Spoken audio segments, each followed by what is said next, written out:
Every day, approximately 13.1 million stray dogs and cats struggle to survive on Philippine streets.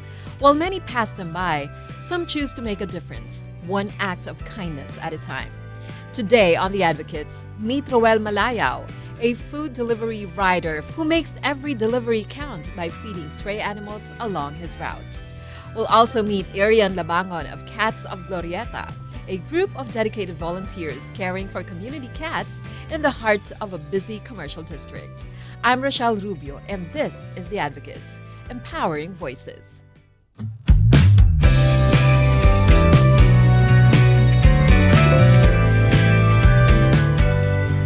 While others see stray animals, he sees lives worth saving. Meet Roel Malayao, a food delivery rider from Bacoor, Cavite, who goes beyond delivering meals to customers. Along the way, he makes sure stray dogs and cats don't go hungry. Known on social media as Kuya Roel, his work keeps him on the road every day. And every day, he encounters animals left to fend for themselves. Ako po ay isang stray feeder dito sa Cavite. Ang mga ginagawa ko po sa kanila is pinag-prepare ko sila ng pagkain para po may makain po sila. Sa lahat po ng mga madadaanan kong mga strays, ano po yung lagi ako may baon. Lagi po ako may dala para po may papakain po sa kanila. Sa tuwing makikita ko po sila sa kalsada po. Ang trabaho ko po ay isang delivery rider po, food delivery rider. Bali po, kaya ako po napapakain yung mga stray po sa lansangan po ay naisasabay ko po siya. Kasi kung saan po ako napupunta, siyempre po ang delivery rider, kung saan po madestino ng booking is doon po kami pupunta. At kung ano po yung mga madaanan ko po na mga stray sa lansangan, kaya ko napapakain ko po sila. Every day on the road, Kuya Roel witnesses the silent struggles of stray animals. So he never leaves home without dog food, cat food, and treats. It's a small gesture with a big purpose. An estimated 13.1 million stray dogs and cats now roam the Philippines, where countless animals go hungry while searching for food and safety. Nagsimula po ako magpakain ng mga strays last May 2026 lang po. At ang napapakain ko po noong una po ay mga dogs lang. Tapos po napansin ko na rin po yung mga pusa, unti-unti na parang sabi ko, sila din kasi mga stray din sila eh. So, napagsasabay-sabay ko na po sila sa isang araw. Kung ano po yung makita ko na mga strays, yun po yung pinapakain ko, dogs man yan o cats po. What inspired Kuya Roel to become a stray feeder while making his daily food deliveries? Na-inspired po ako sa isang content creator na si Sir Bench Pass. Nakita ko po na kaya palang magpakain o kaya palang tumulong ng isa pong delivery rider sa aming pong trabaho. Kaya po pala namin maisabay po ang magpapakain po. So ang na-realize ko po na hindi naman po pala kailangan ng malaking grupo para lang po makatulong po sa mga strays. Kundi kahit ikaw lang po sa simpleng maliit na pera o nakinikita mo, maaari ka pa palang makapagpakain ng makatulong sa mga strays. Kuya Roel goes the extra mile. He doesn't simply hand out pet food. He prepares nutritious meals by mixing dog or cat food with meat and dog-safe vegetables. Research shows that vegetables can be a healthy addition to a balanced canine diet. They provide beneficial phytonutrients that support a dog's immune system, digestive health, and overall well-being. For Kuya Roel, every meal is more than an act of kindness. It's a chance to help stray animals become healthier, one feeding at a time. Mauna po, may mga cat food at dog food. Tapos ito pong lately, nag-add po ng mga vegetable po, mga kalabasa, carrot, tapos mga pinaghahalo-halo ko na po siya ngayon. Hindi ko tulad po dati talaga. Dry food lang po hanggang sa marami pong nag-donate. Kaya po napagsabay-sabay ko po na-mix ko na po yung pagkain. Kuya Roel's presence on social media has earned him both praise and criticism. Has he ever been accused of using stray animals simply to create content? May mga nagsasabi na for the content lang naman niya si Kuya, pinagkakakitaan naman yung mga strays eh. Pero sa akin po, parang hirap pong gawin siyang for the content lang kasi yung pag-prepare pa lang po ng pagkain, yung bili niyo ng pagkain kasi kasama po sa oras ng trabaho yun eh. Parang hindi ko po masabi na paano magiging content lang ginagawa. Every morning, before making his food deliveries, Kuya Ruel follows a regular route across Bacoor, Cavite to feed stray dogs and cats. Despite his modest income, he spends around 200 pesos a day to keep the animals fed. Yung una po, hindi naman po kalakihan ang mga nagagasto. Actually nga po, yung na-open ko po sa isang kaibigan ko na gusto kong magpakain sa stray. Nag-support agad po siya. Umpisa pa lang po, nag-support po siya. Tapos, pag nauubos na po yung mga binibigay niya, doon lang po ako nakakagas. Siguro mga ano lang po, wala pa naman po mga 200, basta mababa lang po. At kinukuha ko naman po sa mga tip namin o kay extra ko lang. Tapos po, yung schedule ko sa pagpapakain, morning po siya, bago ako magsimula ng pagtatrabaho ko po, doon po ako nagsisimula sa isang regular ko po na pinapakain na sinaika po. Sila po yung umaga po na pinapakain po, regular po. Kuya Ruel's delivery route spans much of Bacoor, Cavite. It also gives him countless opportunities to help stray animals along the way. Depende po doon sa booking na mararating ko po. Kasi yung mga booking po na malalapit lang, may booking po na malalayo. Mas gusto ko pa nga po yung malalayo kasi mas na-challenge ako kasi yung mga hindi ko po alam yung lugar. Tapos mas na-challenge ako maghanap ng mga strays po dun sa lugar na kung saan po ako mag-deliver. His love for animals extends beyond the streets. At home, he shares his bed with his dog Nori, whom he considers a member of the family. Behind every meal he gives is a challenge. What obstacles does Kuya Ruel overcome to keep feeding stray animals every day? Yung ano po, pagising po ng umaga, yun po kasi talaga yung ano ang hirap po kasi po, sa trabaho ko po, umaga po hanggang gabi po yung trabaho ko po. So nakakapagod po yung maghapon kasi andiyan yung ulan tsaka yung init. Tapos po, kailangan ko pong gumising kasi may naghihintay pong mga strays po na regular ko pong pinapakain at yun po yung sinaika. So sobrang hirap po. Pag kasi na-late po ako ng gising at pinuntahan ko sila doon sa pwesto nila, wala na po sila doon. Kasi pag umuno po yung araw, tumaas na po yung araw, wala na po, kalat-kalat na po sila. Ang oras po kasi ng tempo talaga doon is 5:30 to 6 po ng AM po. Kailangan makarating po ako doon. Pag dumating po ako mga 7 or 8 doon, wala na po, hindi na po sila kompleto. Kanya-kanya na po sila. Among the many stray animals Kuya Ruel feeds, one group has become a favorite on his social media page. The dogs gather around 3 kilometers away from Kuya Ruel's home. It's not far, but there's only a small window to find them together. Timing is everything. For those hoping to feed the dogs, Kuya Ruel recommends arriving between 5:30 and 6:30 in the morning. Miss that hour and the pack has usually gone their separate ways. Mga nasa 3 kilometers yung layo po. And may mga gusto nga rin po magpakain. Sayo pa nila, gusto nga nila mapuntahan. Sabi ko, pero pinakamagandang time po dyan, 5:30 a.m. to 6 a.m. O kaya kung gusto mo ng late, kailangan date din po, mga 6 p.m. po. Kasi kung yung 6 p.m. po, hindi na po mainit yun Kaya sama-sama na po ulit sila sa location po nila. What experience has left the biggest impact on Kuya Ruel after months of feeding stray animals? Sa akin po yung hindi ko makakalimutan bilang isang tao po at nagpapakain po sa strays. Nagkaroon po ako ng kaibigan. Yung po talaga hindi ko makakalimutan na parang sabi ko, doon ko napatunayan na ang mga strays, yung mga aso o pusa, ay may mga pakaramdam, may mga nakakaalala kasi sila, di ba? Sabi niyo, kada dating ko po, kilala na po ako. So, yun po yung isang napakasarap ng experience ko na hindi ko makakalimutan na mas masarap pa nga silang kaibigan kasi nga sila kahit konti lang ibigay mong pagkain, wala silang reklamo na bakit ito lang yung binigay mo. Di ba po, kumpara sa tao. So, yun po yung isang napakalaking experience ko po. Magandang experience po na hindi ko po makakalimutan sa pagpapakain ko po sa mga strays. Feeding strays takes more than compassion. It requires time, money, effort, and unwavering dedication. Yet many people fail to see what happens behind the camera. Some are quick to ask why he doesn't simply rescue, adopt, or have every stray dog and cat spayed or neutered. But the reality is far more complicated. Kuya Ruel is, first and foremost, a food delivery rider. His livelihood depends on completing deliveries on time. Yet his compassion for homeless animals often means making difficult choices, spending his own money, and sacrificing time that could otherwise be spent earning a living. Sa totoo po, number one po kasi priority ko yung magtrabaho. Yung po kasi talagang kailangan ko. Kaya sabi ko, kailangan kong gumanda-ganda po talaga yung, kunyari po talagang makapag-ipon-ipon ako, mabigyan ko sila ng talagang time po. Kasi sa ngayon po marami po nagsasuggest na ipakapon ko, ihanapan ko ng adapter. Pero po, konting 30 minutes o 1 hour lang yung mawala sa akin. Ganun na po yung medyo, yung kita ko po. Sa totoo, sa delivery rider po kasi, time po talaga yung importante. Kung mo pagdating po namin sa customer namin, kailangan nasa labas na po sila. Kasi pag naghihintay po kami ng 15 to 20 minutes, sayang po talaga yung oras namin. Kaya sabi ko, pag nag-pray po ko, Lord, bigyan mo ko ng time na, o ng chance na makapagtulong talaga sa mga stays.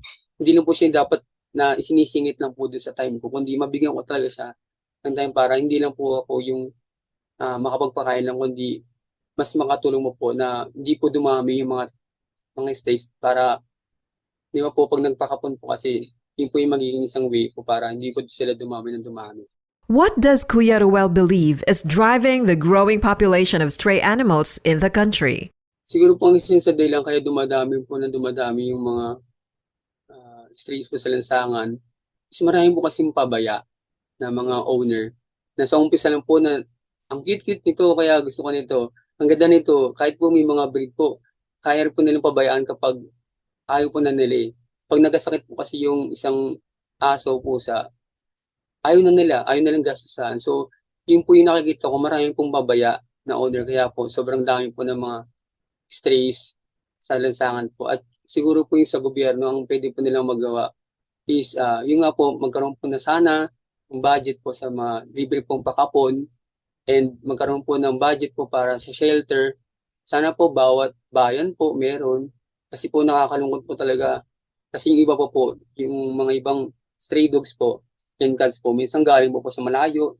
Then po nila ibibiyay pupuntang sa kabilang malayong lugar, like kunyari po Parañaque, papuntang Cavite pa po. So, masyadong ang konti po ng mga shelter natin dito sa Pilipinas. Kaya sana po mabigyan po ng budget ng gobyerno ang mga pagkapagawa po ng mga maraming pong shelter dito sa atin. Drawing from his daily encounters on the streets, Kuya Ruel shares his insights into the country's stray animal overpopulation and the challenges that continue to fuel it.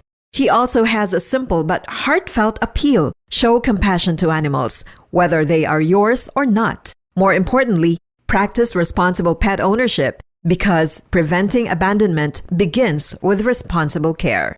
Alagaan po nilang mabuti ang mga alaga nila. Huwag sana po ningas-kugun lang sa umpisa lang po na magustuhan lang po nila yung mag-alaga. Ang mga strays naman po, hindi naman po nila kailangan ng mamahaling pagkain, mamahaling mga damit po, di ba? Dinadamitan po natin sila. Yung pagmamahal lang po, totoong pagmamahal po yung hinahanap po nila. Kasi maraming po nga po dyan sa bangketa lang nakatira, pero kasama po nila yung mga strays. At yung strays po, yung mga aso't pusa po, mag-i-stay po talaga sila dyan kahit anong mangyari. Kahit nga po iwan nyo po sila dyan eh. Kasi may mga strays po na iniiwan lang po. Pero hindi sila umaalis dun sa lugar na yun kasi inisip nila is pabalikan po sila. Ganun po nila tayo kamahal ng mga strays. Hindi nga po sila nagtatanim ng sama ng loob eh. Di ba po? Kaya sana po sa lahat po ng mga mag-aalaga po ng mga dog tsaka cat po ay bigyan po natin ng time at totoong pong pagmamahal po para po mabuhay din po sila ng masaya katulad po natin.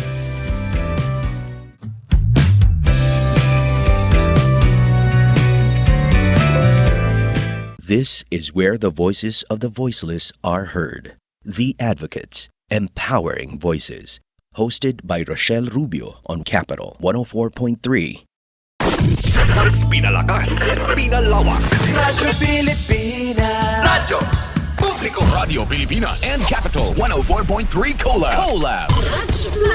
Sports Radio Radyo Pilipinas World Service. Ang taginting ng FM at lakas ng AM. sa iisang himpilan Pinagsanib na puwersa para sa mas malawak mas maraming mararating at mas maraming maaabot ng impormasyon. at serbisyo publiko. Radio Pilipinas and Capital 104.3 Collab. Radyo Pilipinas News Nationwide. Trending issues na pinag pinag-uusapan. World News in 5. Ang inyong institusyon sa Philippine Sports Podcast. Di papahuli sa mahahalagang kaganapan. Siksik sa impormasyon. Mga palatuntunan ng Radyo Pilipinas, Radyo Publiko 738, Sports Radio 918 Radyo Magazine 1278 at Radyo Pilipinas World Service. Nag-uugnay ng pamahalaan sa sambayanan. Mapapakinggan na Sa Capital 104.3 FM. Capital 104.3. Radyo Pilipinas World Service. Sports Radio. Radyo Magazine. Serbisyo Publiko. The AM and FM Collab. Sa Capital 104.3 FM. Radyo Pilipinas. Radio Pilipinas and Capital 104.3 Collab.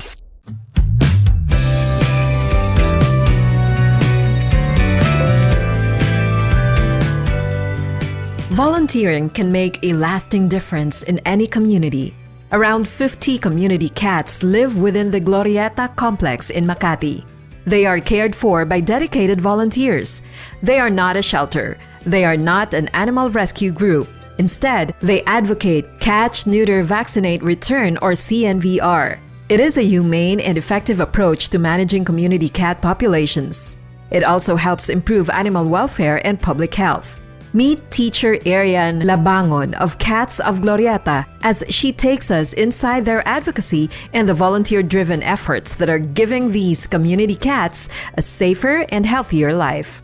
As a volunteer with Cats of Glorieta, I oversee yung mga team leaders natin. So particularly, I oversee the team leads for adoption, for donation, volunteer feeders, tapos sa mga partnership. So basically, that's what I do in the community.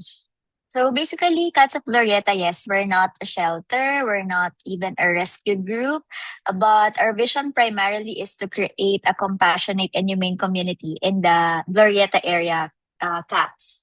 And with that, our mission is to uphold the cat's welfare through CNVR, to daily feeding, medical care, community education. So basically, pinapromote namin is really the well-being of the CNVR managed cat in our area. So that's why we're not a shelter, because we solely rely on donations kasi, tsaka volunteer time din. So we cannot really say na kami ay shelter.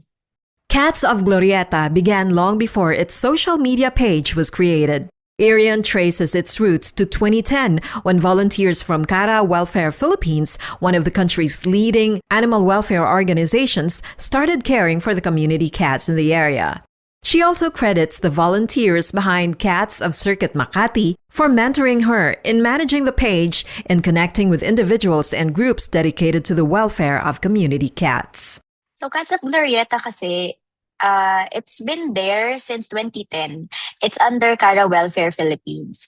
So it just so happened that noong 2024, December, nawala na ang aming memorandum of agreement with Cara, Ayala, and Cats of Glorieta. So as a volunteer, since I started 2024, I happened to start the social media page lang naman. Okay, so I started the social media page of Cats of Glorieta para lang people are aware that there's still Cats of Glorieta and we're still doing the feeding, and we have this intention to continue feeding. So when I started the social media January 2025, that's where I also jumpstart yung aming volunteer. So I also made our volunteer sign-up form, donation form, adoption form, but all of this credits to Cats of Circuit Makati because they helped me with this advocacy. Kasi sila yung nagturo din sa akin how to start the social media page because I don't have any idea kung paano talaga siya magsa-start the social media page. I don't know even kung paano ba yung mga sign-up form, ano ba yung dapat kong itanong. And then, Cats of Circuit Makati actually helped me network din to other cat community. Doon ko lang na-realize na ang dami palang cat community. Akala ko dati, ilan-ilan lang. Pero in Makati alone, napakadami pala namin. And Circuit Makati Cats helped me connect with them. So, nilagay nila ako in different group chat, tapos pinakilala na ako with different people, and that's how I also started the social media page of Cats of Glorieta. Cats of Glorieta's CNVR efforts have helped manage the community cat population over the years. While records dating back to 2010 are incomplete, the group estimates it has spayed and neutered around 20 to 30 cats since 2024. Most were dumped by strangers within the Glorieta community. We started kasi since, Cara and Cats of Glorieta started since 2010 pa. So I cannot speak for those years. Pero I would like to think na malaki-laki na rin at madami-dami na rin yung kanilang na-spay and neuter. That's why I can say na successfully controlled na ang aming cat population sa area. May ilan-ilan na lang talaga na nagda-dump. So yun yung mga bago. So siguro last year we have around mga 20 to 30 cats spayed, neutered. Ito yung mga dinadump na sa amin. And also the kittens na lumalaki na dinump rin sa amin. So ito na yung mga spayed and neutered namin na cats. But over the years, we have a lot. Kaya na-contain na yung cat population doon sa area. And it is with the help of Biyaya, Cara Welfare. So marami ding iba't ibang mga animal veterinary clinics na nag-help sa amin. Animal welfare groups say pet abandonment remains a growing concern in the Philippines. An estimated 13.1 million stray cats and dogs now roam the country, many of them former pets left to survive on the streets. Even at Glorieta, newly abandoned cats continue to appear despite years of CNVR efforts.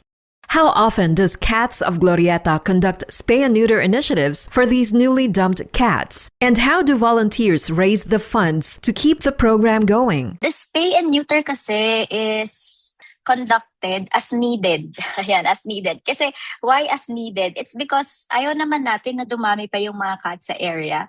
So basically kapag may nakikita kami na dinadump sa amin, kunyari pregnant yung cat, ganyan, we attend to it. Tapos kapag may mga bagong cats, we know kasi the cats in the area. So that's why we can already point out na, okay, this is a new cat. Alam namin yan because of the ear notch and ear tip kapag sa mga spayed and neutered cat. So alam namin if there are new cats. So as needed yung ginagawa namin. So nilalagay muna namin sila doon sa bahay ng isa sa aming mga long-time volunteer na si Jojo. So credits also to Jojo kasi he's been there for years na. 2010 pa kasi nandun na siya eh. So malapit lang din yung place niya around the area. So siya yung nag-a-attend to it. So ayun, nilalagay muna namin siya, the cat in their place. Tapos pinipick up na siya ng Cara or ng Biyaya doon sa spay and neuter. So as needed talaga siya.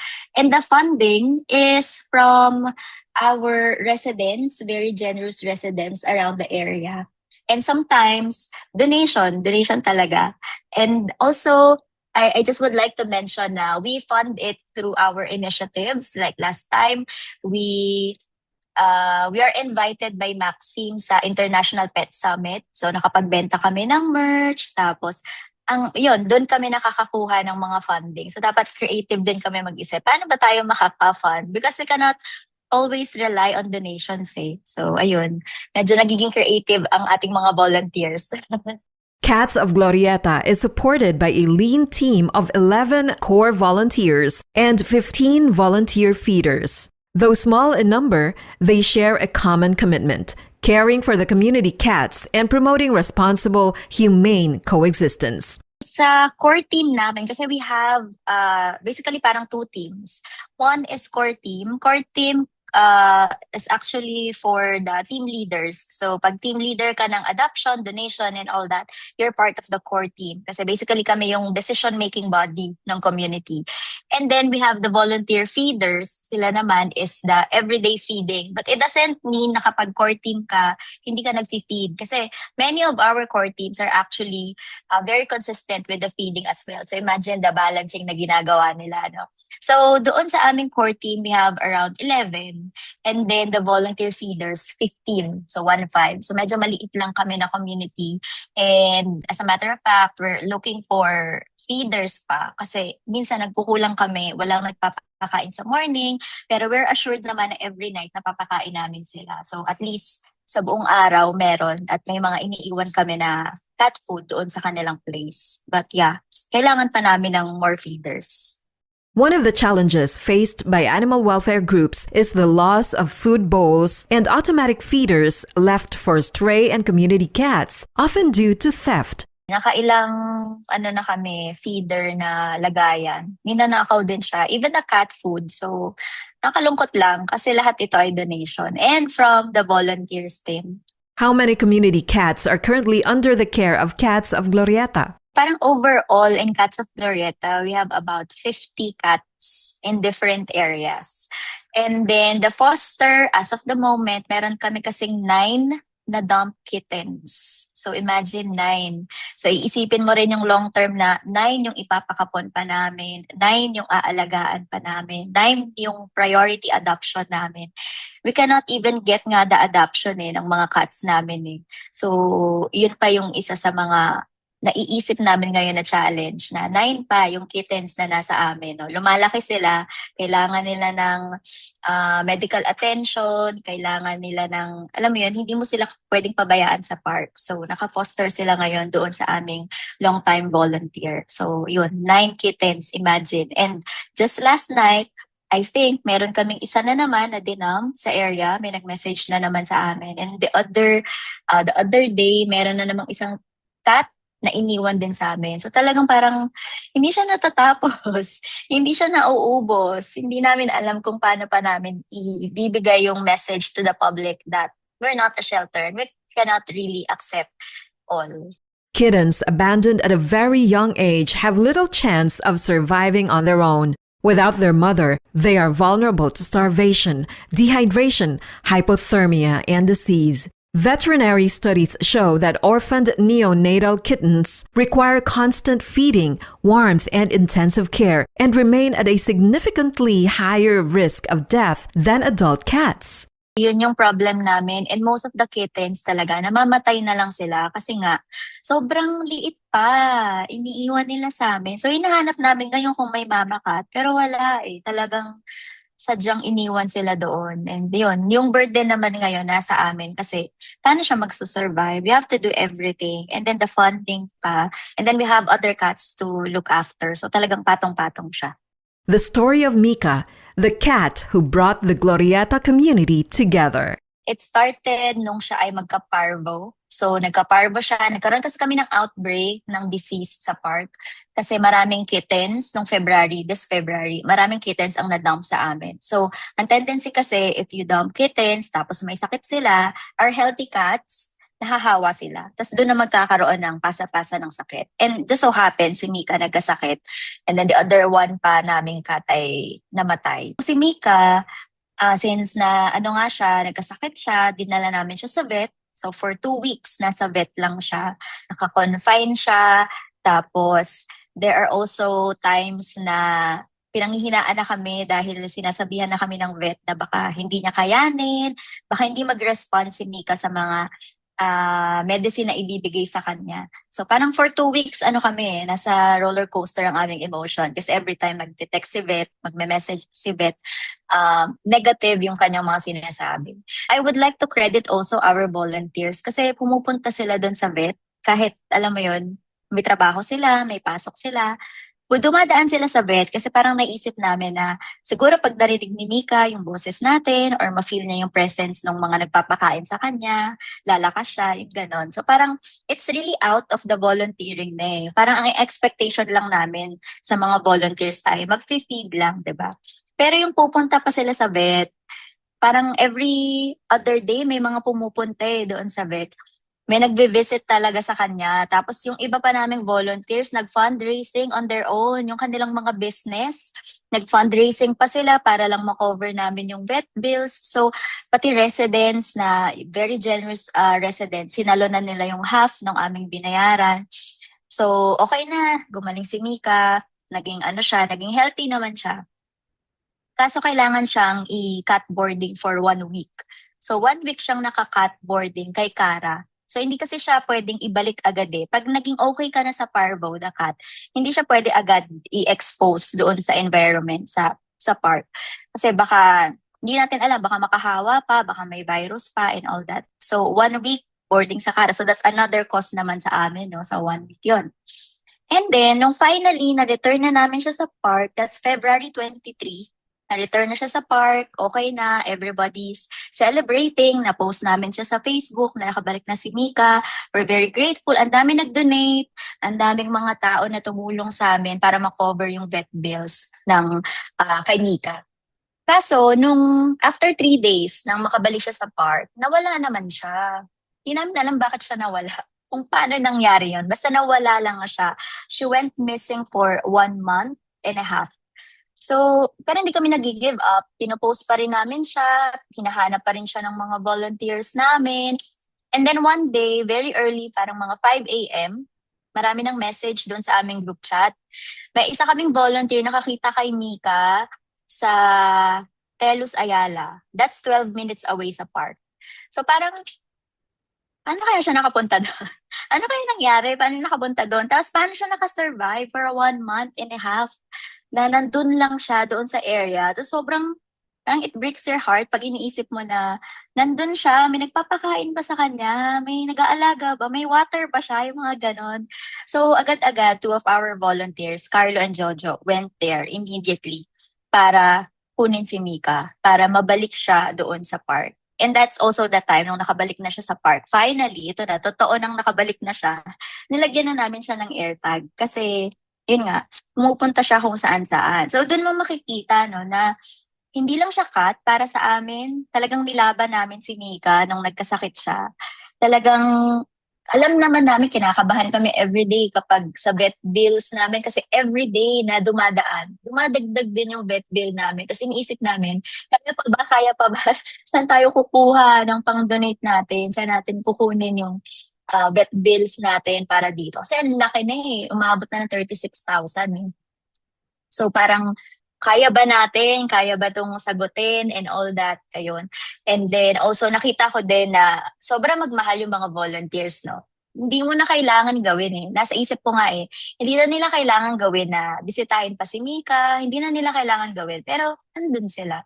So I think ito yung isang instance na masasabi ko na lahat talaga kami, alam namin na we're all in the same page. Lahat kami talaga, selflessly, kaya namin palang ibigay yung ganitong klase ng treatment para kay Mika. Knowing na hindi naman namin siya talaga alaga, di ba? I mean, hindi namin siya personally sa amin nakatira, di ba? Pero the fact na community cat siya, it really shows na there is really a community behind every cat. So talagang very touching yung story ni Mika. Volunteering requires time, skills, and personal resources. For Arian, the work also comes with emotional challenges. Has compassion fatigue ever made her question whether to continue? Has she ever thought of giving up? Maraming beses ko nang naiisip na parang, for me, parang hindi siya, parang siyang taintless. Nagmumukha siyang taintless, no? Kasi may mga tao pa rin talaga na they will find something na parang to blame you. Parang may mga nakikita pa rin talaga sila na mga bagay na pinapasalo nila sa amin. Na parang kapag community cat kayo na manage, parang ano siya palagi, parang lagi may expectation na pag may pina-rescue sila, dapat gawin namin. Kasi 'di ba, ano kami, compassionate kami, very dedicated kami sa aming ginagawa as a volunteer community. But the public is not aware na hindi naman unlimited din yung aming resources. At saka napapagod din kami, di ba? Napapagod din kami. Every time na merong mga cat na hindi namin nasi-save, every time na may mga cat, community cats kami na napamahal na sa amin, tapos nagkasakit, tapos nawala na, masakit yun sa amin, di ba? But lagi kaming dapat mabilis mag-move on kasi maraming cats ang nakaasa sa amin, 'di ba? So hindi kami pwedeng sobrang tagal mag-grieve, ganyan. Kailangan makakaisip ka kagad proactively, okay, anong next step? Anong gagawin natin? Parang we don't have the time to grieve para dun sa mga nawala naming cats na napamahal din sa amin. And then people will tell us na i-rescue namin, dapat wala kaming pinipili, dapat lahat nire-rescue namin and all that, or since may cat shed na kami sa park, pwede daw bang i-rehome doon yung mga cats nila kasi hindi na nila kayang alagaan. Sana din they extend the same compassion doon sa mga pets nila, sa mga volunteers. Kasi napapagod din kami, meron din kaming mga sariling buhay outside the volunteer. Marami sa amin ay nagwo-work, And then the others are students. So imagine, estudyante sila. Tapos yung pera nila na baon nila, sinisave pa nila para lang sa pamasahe papunta doon sa park para magpakain. So I think these are the things na hindi nare-realize ng mga tao. And others naman sa amin na working, syempre, hindi natin alam kung ano yung living situation nila. Pero they show up. Diba? They show up. They make time. Nandoon sila kapag kailangan ng community. So I hope people realize na yung compassion, yung kindness, sana sa lahat. Diba? The volunteers, the strays, the people behind the community, and everybody else. Para din maintindihan nila kung gaano kahirap yung pinagdadaanan din ng mga volunteers. But we choose to step up, to show up doon sa mga community cats namin. How do they balance their careers, personal lives, and volunteer work while caring for the community cats of Glorieta? Actually, mahirap siya, no? Kasi personally, I'm a full-time teacher. So, alam naman natin, pag guro, di ba, may chechekan ka pa, may iuwi ka pang papel sa bahay, mga ganyang story. Totoo naman siya. Also, I'm studying at night. Nagtitake din ako ng doctorate ko. So, talagang ang dami nangyayari. Tapos, I take the time to oversee din yung aming system sa Cats of Glorieta. I think what helped me sa pagbabalance are the people din. Since I have team leaders, I have a community rin behind me.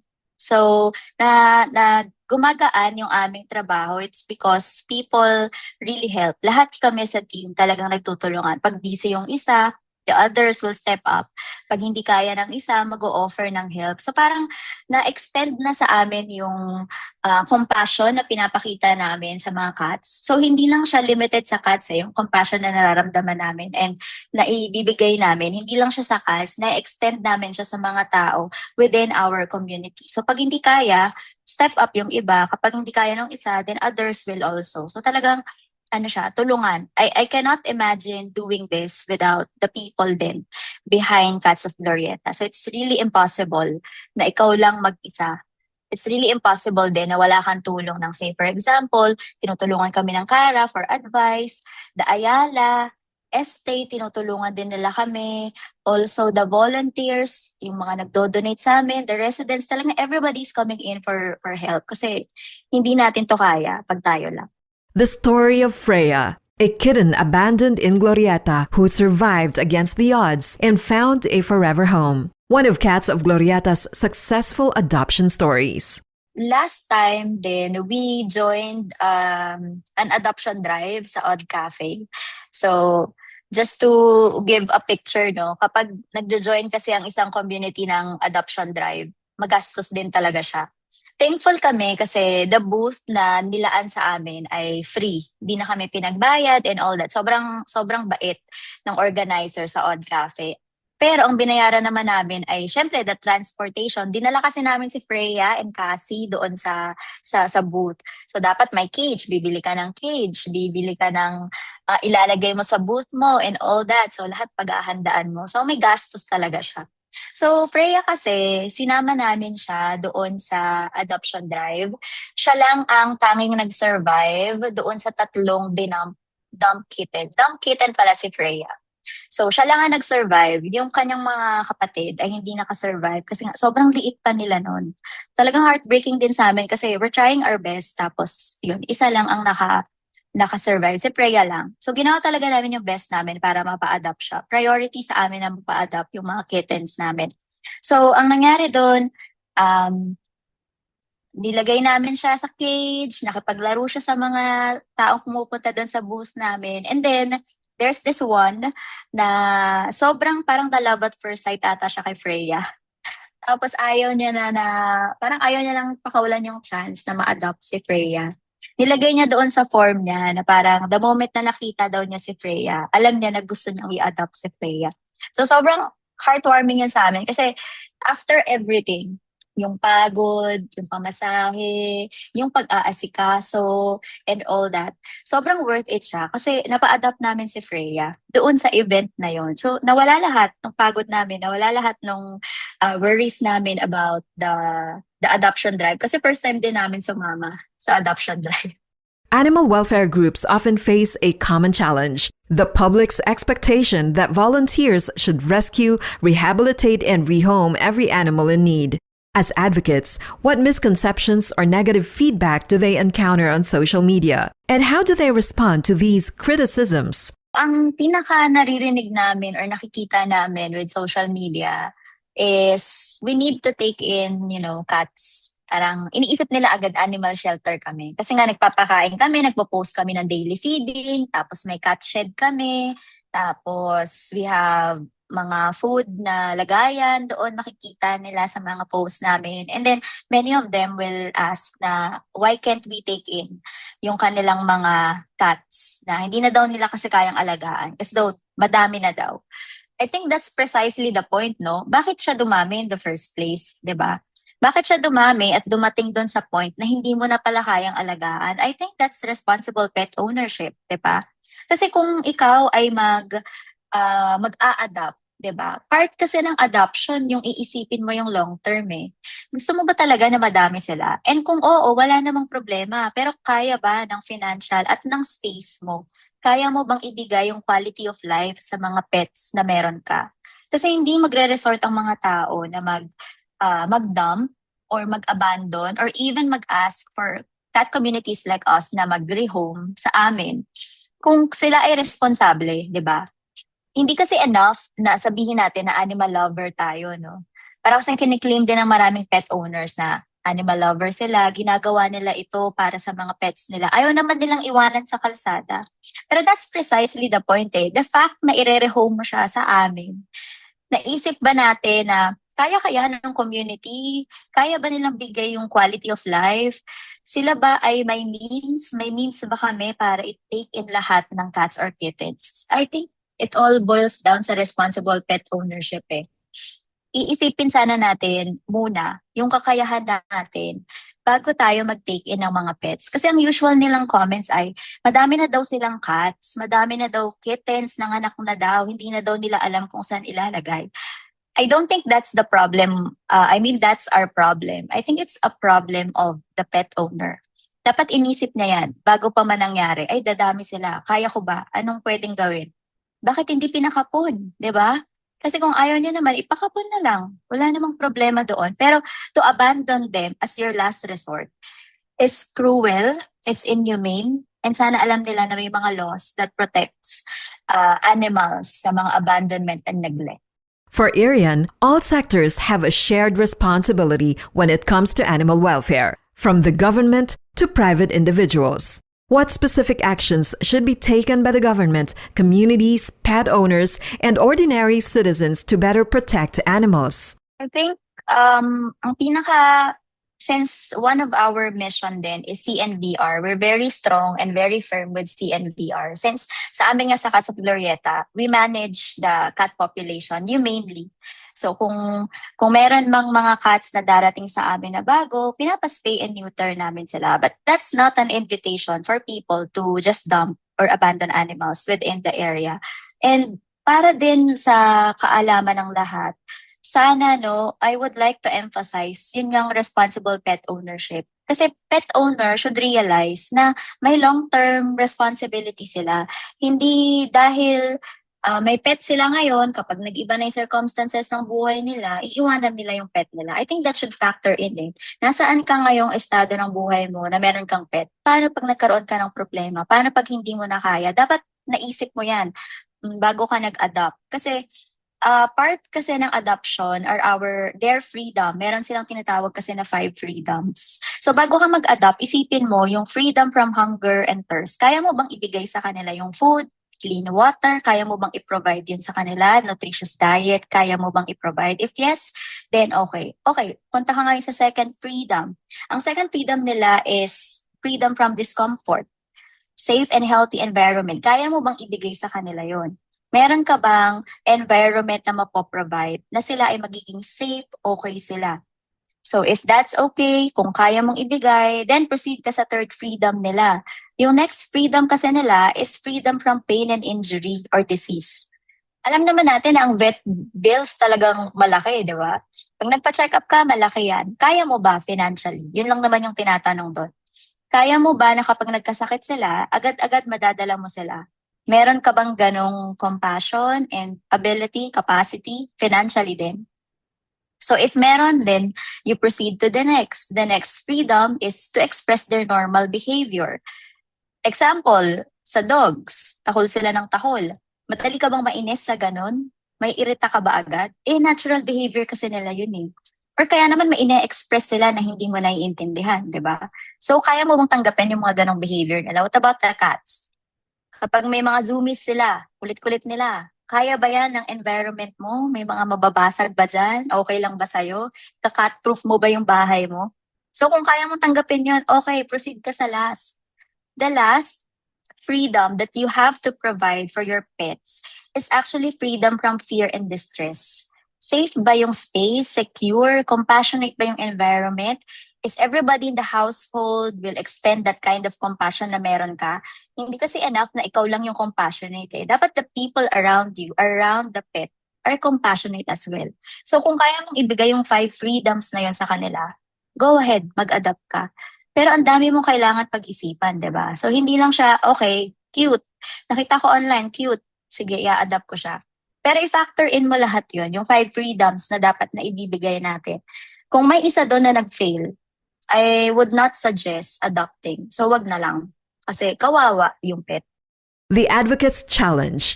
How can ordinary citizens help create communities that are safer and more compassionate for stray animals, community cats, and pets? I would like to challenge everybody to choose kindness. Hindi mo kailangan maging animal lover or pet lover para magkaroon ka ng ganong compassion. I think the very existence na meron tayo, dapat alam natin na hindi lang tayo yung pwedeng mag-exist. Kaya may tinatawag tayong coexistence, no? So lahat dapat irespeto natin. Yung lives natin as human being, yung lives nila as animal. So we have to choose kindness sa kanila. Kasi kung hindi mo sila kayang pakainin, alagaan, or supportahan yung mga community cat groups, then wag mo na lang silang saktan. Yun ang least na magagawa mo para sa kanila. Wag mo na lang silang saktan. Hindi mo kailangan maging animal lover. And I would like to challenge everybody na let's choose kindness. Lahat naman tayo deserve ng kindness.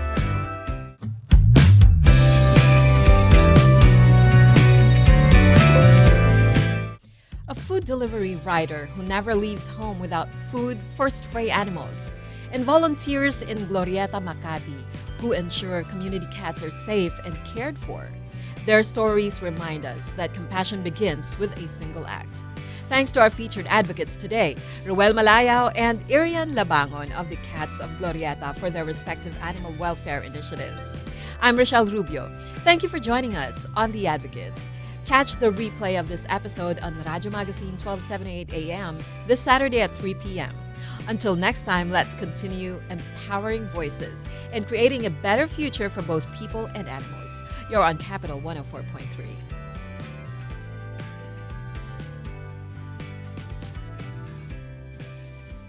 This is where the voices of the voiceless are heard. The Advocates, empowering voices. Hosted by Rochelle Rubio on Capital 104.3